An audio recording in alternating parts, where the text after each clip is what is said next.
When you are chosen, you are endowed with certain gifts that God just gives you.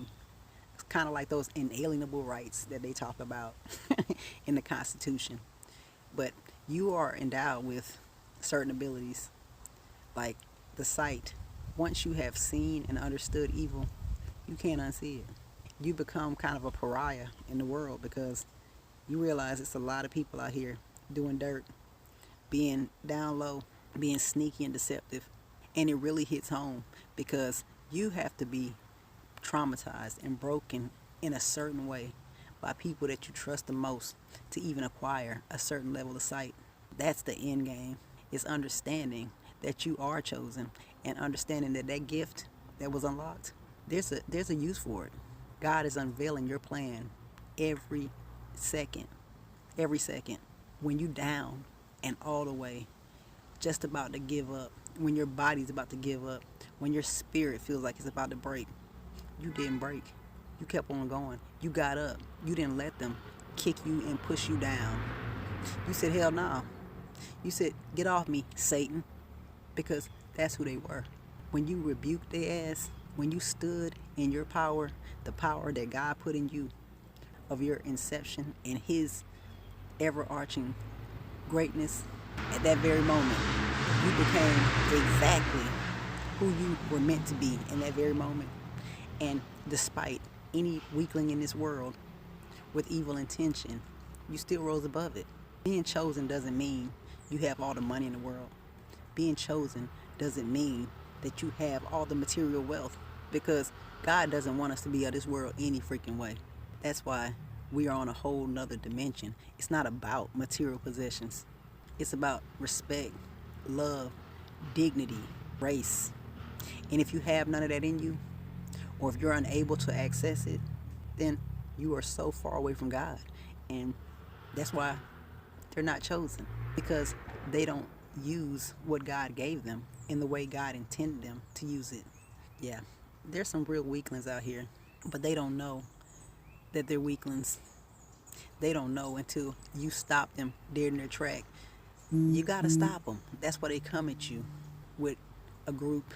The narcissist, when you wake up to what that really is, when you wake up to the demonic presence that dwells in some people, and you understand that the battle is happening right here in front of us all the time, and that we're all soldiers and on one side or the other. This shit ain't easy. It's a struggle, and it's a real big struggle when you have people who are trying to purposely destroy you, pull you down, and keep you far away from the truth. They just don't know that they don't have the power. They are nothing compared to God, even though they will use every trick in the book to make it appear that they are powerful and they have resources to bring you down. You stand in your power because you know no weapon formed against you. God has a special way of turning whatever they're trying to use against you and use it for you. The very fact that your spiritual gifts are unlocked through those kind of things, like painful, tormentful times, times when you dealt with abuse, times when you were neglected, times when you were removed from those gifts because we were born with them. That's why kids have such active imaginations and all that. When you have demonic presences inside of your parents and they are forcefully trying to remove your connection to God, that's what that's about. They do want to remove your connection to God. They want you to follow in their footsteps and join and be a foot soldier for the darkness. We are spread very far, far and wide, because these people need impact. They need impact to understand who they are. And who they are is not the Most High. Who they are merely human beings who refuse to accept and to use that spark that God gave them for the benefit of anyone else. They're just selfish and the greedy amongst us.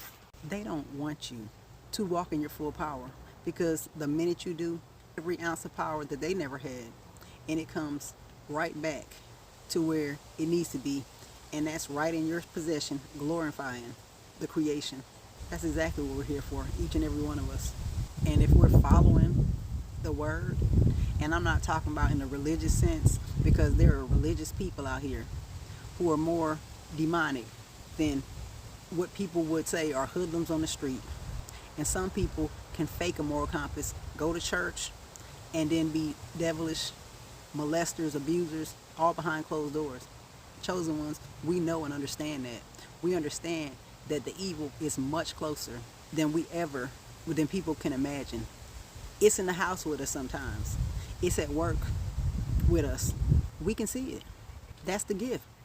We can see it, and we have more power than it. So I don't want to preach, and I wanted to put it out there because I know my power. I stand in it, and I live in it.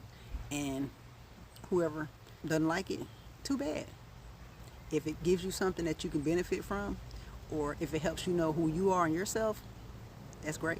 We just add more soldiers to God's armies. I'll holler at y'all on the next go.